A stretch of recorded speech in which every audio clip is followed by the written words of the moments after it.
তো গাইস মেডিকেলের জন্য বের হয়ে গেছি।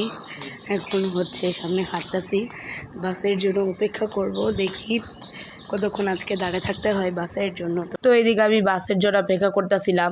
আর আমার আজকে যেতে এত কষ্ট হয়েছে, বাস নাই, রিক্সা ভাড়া ডাবল, যেটা আমি সকালে ভিডিওতে দিয়েছিলাম।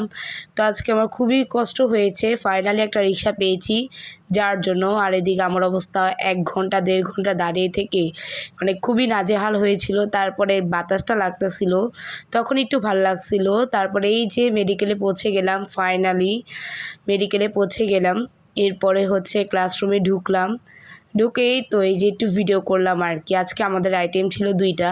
তো আমি এদিকে অনন্যাকে একটু পড়াটা বুঝিয়ে দিতেছিলাম। আমরা 2জন মিলে আর কি একটু পড়তেছিলাম, আইটেমের পড়া একটু রিভাইজ দিতেছিলাম, ওকেও একটু বুঝাই দিলাম।